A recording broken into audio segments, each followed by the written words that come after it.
ഈ ഇവൾ ഗർഭിണിയതിനു ശേഷമുള്ള ഇപ്പോഴത്തെ ഈ 5-6 മാസത്തിലാണ് ഈ തട്ടിപ്പ് നടന്നിരിക്കുന്നത്. എന്തൊക്കെയാണ് ഈ കൊച്ചു കേരളത്തിൽ സംഭവിക്കുന്ന?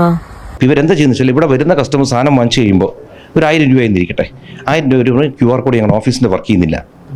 ഓ മൈ ഗോഡ്, പണ്ടേ പറഞ്ഞിട്ടുണ്ട് VIPസിന്റെ വീട്ടിൽ കയറി മോഷ്ടിക്കരുതെന്ന്.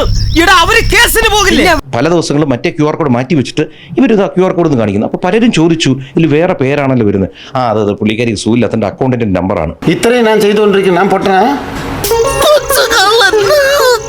അല്ല. എന്തിന് ഇതിനകത്ത് ഒരു കുട്ടി ഇതിനകത്ത് എന്തോ OBOC എന്ന് വരെ ഒരു QR കോഡ് ഉണ്ടാക്കി എന്ന് പറയുന്നു. അതുവരെ പറയുന്നു. എന്തോ എനിക്ക് അതിനെപ്പറ്റി അറിയത്തില്ല. കട്ട് കുറ്റബോധം തോന്നുമ്പോ രാവിലെ പത്രം എടുത്തൊന്ന് നോക്കും.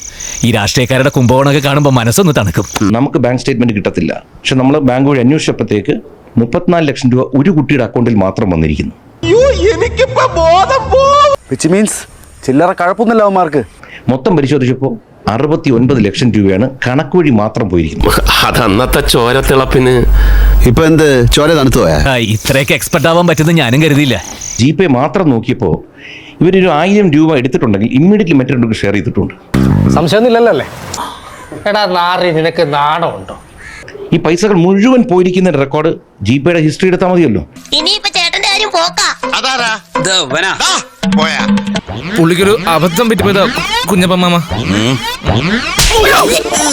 ഫുള്ളി ഡിജിറ്റൽ എവിഡൻസ് ആണ് ഇതിനകത്ത് ഇരിക്കുന്നത്. എല്ലാത്തരം ഡിജിറ്റൽ എവിഡൻസ് ഉണ്ട്. ഒന്ന്, ഈ QR കോഡ് മാറ്റി പൈസ എടുക്കുന്നതിന്റെ വീഡിയോ ഉണ്ട്. എന്റെ കയ്യിൽ അവനെ കിട്ടിയേ ഞാൻ അവനെ അരിഞ്ഞ് മുളകിട്ട് അങ്ങനെ തിന്നിടോ. ഇവരിവിടെ വന്നിറങ്ങുന്നത്, ഇവിടെ നിന്ന് പോകുന്നത്, ഫ്ലാറ്റിലെ CCTV വീഡിയോ, എല്ലാ തെളിവും എന്തിനാ പോലീസ് ഈ സർവ്വ ഓഫീസിലും കയറി നിരങ്ങി. പറ്റിപ്പോയി സാറേ, പറ്റിപ്പോയി. ഞാൻ പോകുന്നു. ബൈ.